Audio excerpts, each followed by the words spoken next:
महाभारत को वेदव्यास ने हिमालय की तलहटी की एक पवित्र गुफा में तपस्या में संलग्न तथा ध्यान योग में स्थित होकर महाभारत की घटनाओं का आदि से अंत तक स्मरण कर मन ही मन में महाभारत की रचना कर ली थी। परंतु इसके पश्चात उनके सामने एक गंभीर समस्या आ खड़ी हुई कि इस महाकाव्य के ज्ञान को सामान्य जन साधारण तक कैसे पहुंचाया जाए, क्योंकि इसकी जटिलता और लंबाई के कारण यह बहुत कठिन कार्य था कि कोई इसे बिना किसी त्रुटि के वैसा ही लिख दे जैसा कि वे बोलते जाएं। इसलिए ब्रह्मा के कहने पर व्यास भगवान गणेश के पास पहुंचे। गणेश लिखने को तैयार हो गए, किंतु उन्होंने एक शर्त रख दी कि कलम एक बार उठा लेने के बाद काव्य समाप्त होने तक वे बीच में रुकेंगे नहीं।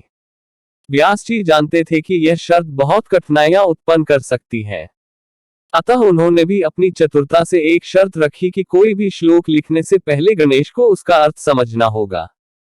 गणेश ने यह प्रस्ताव स्वीकार कर लिया। इस तरह व्यास बीच बीच में कुछ कठिन श्लोकों को रच देते। जब गणेश उनके अर्थ पर विचार कर रहे होते, उतने समय में ही व्यास जी कुछ और नए श्लोक रच देते। इस प्रकार संपूर्ण महाभारत 3 वर्षों के अंतराल में लिखी गई। वेदव्यास ने सर्वप्रथम पुण्य कर्मा मानवों के उपाख्यानों सहित 1 लाख श्लोकों का आद्य भारत ग्रंथ बनाया। तदंतर उपाख्यानों को छोड़कर 24,000 श्लोकों की भारत संहिता बनाई। तत्पश्चात व्यास जी ने 60 लाख श्लोकों की एक दूसरी संहिता बनाई, जिसके 30 लाख श्लोक देवलोक में, 15 लाख पितृलोक में तथा 14 लाख श्लोक गंधर्वलोक में समादृत हुए। मनुष्य लोक में 1 लाख श्लोकों का आद्य भारत प्रतिष्ठित हुआ। महाभारत ग्रंथ की रचना पूर्ण करने के बाद वेदव्यास ने सर्वप्रथम अपने पुत्र शुकदेव को इस ग्रंथ का अध्ययन कराया। महाभारत की मूल अभिकल्पना में 18 की संख्या का विशिष्ट योग है। कौरव और पांडव पक्षों के मध्य हुए युद्ध की अवधि 18 दिन थी। दोनों पक्षों की सेनाओं का सम्मिलित संख्याबल भी 18 अक्षौहिणी था। इस युद्ध के प्रमुख सूत्रधार भी 18 थे। महाभारत की प्रबंध योजना में संपूर्ण ग्रंथ को 18 पर्वों में विभक्त किया गया है और महाभारत में भीष्म पर्व के अंतर्गत वर्णित श्रीमद् भगवद गीता में भी 18 अध्याय हैं। संपूर्ण महाभारत 18 पर्वों में विभक्त है।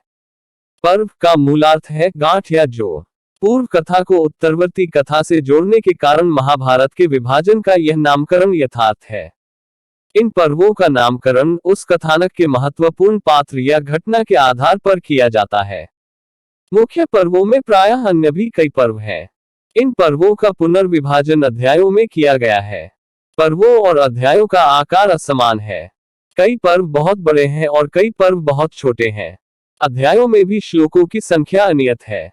किन्हीं अध्यायों में 50 से भी कम श्लोक हैं और किन्हीं किन्हीं में संख्या 200 से भी अधिक है।